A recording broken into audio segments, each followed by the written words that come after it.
Without further ado, I would like to share what's in my little mind with you today. That was a poem, right?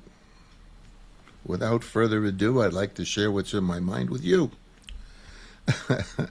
All right.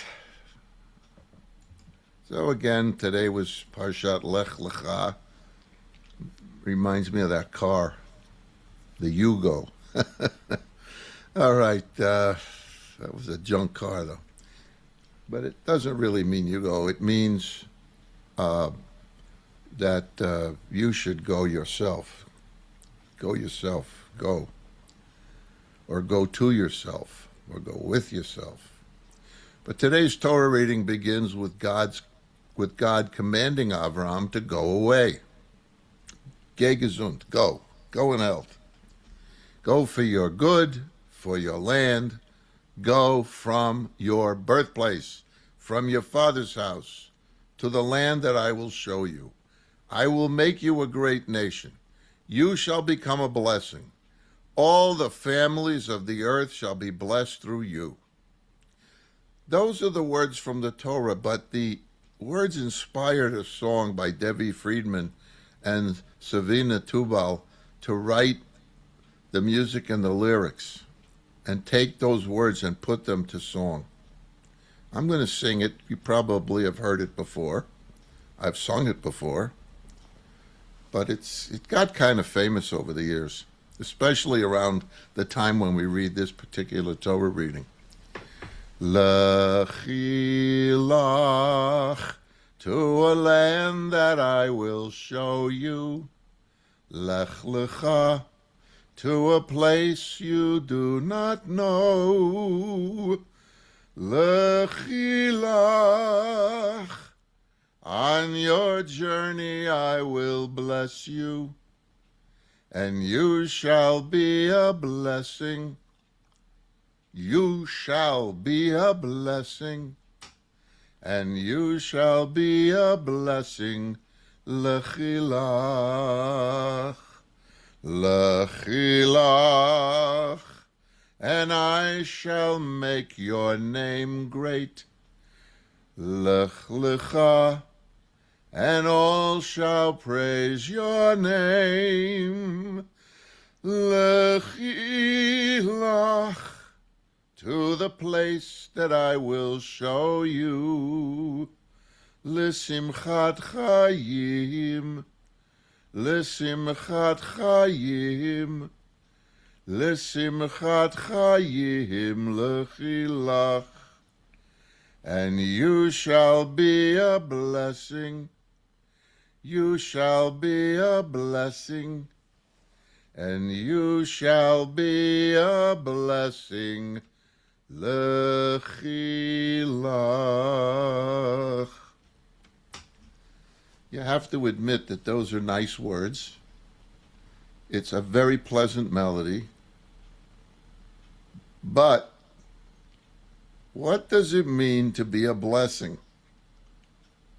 We say it all the time. May those people, be of service, a blessing, or this or that. What does that mean, to be a blessing? How many of us are truly motivated by someone telling us to do this or do that, and you will be blessed? If I say God will bless you for what you did, how do I know that? You hear people say, you're doing God's work.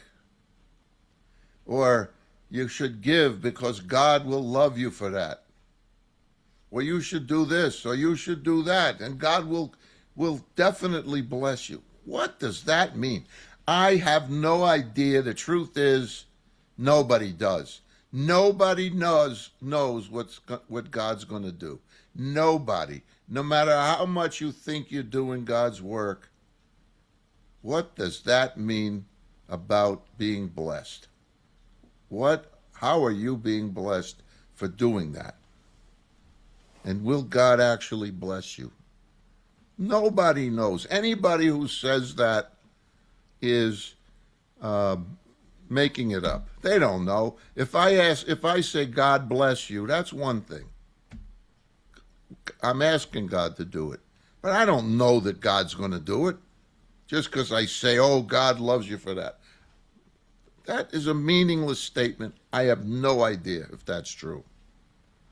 So, considering how hard it is for us to understand what it means to be blessed, even though it is a notion that has been with us for thousands of years, imagine what Avram must have thought, since the word blessed had never been used before. Remember, Avram was raised as an idol worshiper, a polytheist. He believed that his father and he and his, they believed in many gods. What did a man raised in a world based on superstition, mythology, and so on know about being blessed by God? Think about it. Think about it logically. He couldn't have known. And I don't know. To this day, nobody knows. In this context, Avram must have been at least a little bit scared when he is told to leave the place where his roots were so firmly planted to go to a place that he did not know by a God that he could not see. Avram was given nothing but a promise of a great future and commanded to be a blessing. And it all comes from a power that was different from anything and everything that had ever been experienced in before this time. Imagine, just think about it. Put yourself in Avram and Sarai's shoes. In Avram and Sarai's shoes. Put yourself in their shoes. Do you hear? Yeah, go. Just go. I'm going to go to a place I'm going to tell you. Just go. Get out of here. And you'll be blessed. Oh, tell me, how many of you would do that if you didn't, if you just heard this notion or this voice?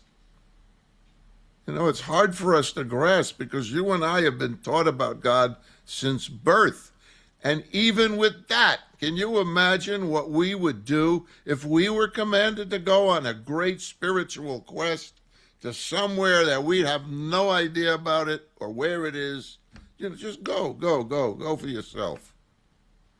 Be blessed. Would we do it without hesitation? Would we? I think we all know the answer. Without a doubt, we would go, because that is exactly how you and I go about our greatest spiritual quest. Every day we do it. We just go. Think about it. Every single day we get up and we go to a place that we do not know. Every day. Yes, each day you and I are commanded, Lech Lecha. Go for yourself. Every single day you and I take a journey to places that we do not know. I'm not talking a physical place. I'm talking a spiritual place. The strangest thing about this is that just like with Avram, none of us know when we get there. If you don't know where you're going, how do you know when you get there? Yep, we have no idea if or when we will or have arrived to our spiritual place. We don't know. The reason for our daily journey constantly changes. Now, I'm not speaking of this physical place. I said before, I'm not. I'm speaking about a spiritual domain that defies definition. We can't define it. But we go there. We try. We don't know if we got there or not. This is the big challenge that you and I face as Jews each day of our lives. Like Avram, it is a wonder why we start on our daily journeys in the first place. Why not simply stay in bed or sit in a lounge chair? Why not just live our lives in the blissful ignorance offered by staying home? Why not? When was it ever a good idea for Jews to wander off to be with those who do not necessarily like us in the first place? How many times did we go to places only to find out we weren't wanted there? How many times did we go to places we found out we did not really want to be there? There can be only one answer to this question. that I know of anyway. We need to go on our journey because we are searching for God's promise of blessing. That is because we believe in God, and God promised us that we would be a great nation, a nation that would be blessed. Is it October 7th? Is that a nation that was blessed? Was the Holocaust a nation that was blessed? The Crusades, the pogroms, a nation that was blessed? God gave us the divine blessing that our names would be made great, and if God made a promise, then we know it must come true. It has to come true because God made a promise. But like Abraham, we have faith in God. We have faith that God gives us the strength to believe. But even so, what does it mean to be a great nation that is blessed? What does it mean? I'm not sure I know. Do you? To ensure that God will make your name great, we must share and teach about God with all people who care to listen in a welcoming and not judgmental way. That much we know because it says so in the Torah. It says so in the Tanakh. God wants us to know that those who teach and those who learn Torah will most certainly be blessed. It's that simple. No overthinking required. But what does it mean to be blessed? I still don't know. There's nothing hard about the notion, however. We are all created in God's image, and we are all blessed by God, Jew and non-Jew alike. Remember, God chose the Jewish people to spread this message so the world would be blessed. We are given the mitzvah to be a blessing, which is much like the classic U.S. Army slogan, "Be all you can be." You know, the thing is, since this was all new to Avram and Sarai, what made them trust God enough to begin this journey? What? What did it? I think this is hard to understand for anyone who has never experienced God. Most people, I don't think, know that they've experienced God or have not experienced God. If you do, and if you have, it's much easier to understand. But like Avram, none of us have any assurances about the outcome of any of our journeys. Without the slightest idea of where or how our day will end, does anybody ever wake up in the morning and say, my day today will end like this and be right? Has anybody ever done that? I don't know of anybody. But whether we will be blessed or be the source of blessings, I have no idea. You know, the Buddhist teacher, Pema Chodron, wrote a book entitled Comfortable with Uncertainty. A Buddhist teacher, Comfortable with Uncertainty. This title, while being taught by a Buddhist teacher, is not unlike Jewish teaching. When you read it, you might think you're learning Judaism. Because we believe that suffering, sadness, and disappointment are worse for those who cannot deal with change. It's going to happen. Suffering, sadness, and disappointment are definitely going to happen. But if we don't know how to deal with it, it's worse. Those things are worse. Since knowing the future is unrealistic, those who resist change have the hardest time with life. That is why those who embrace the change, good, bad, or indifferent, seem to be much happier, much more fulfilled.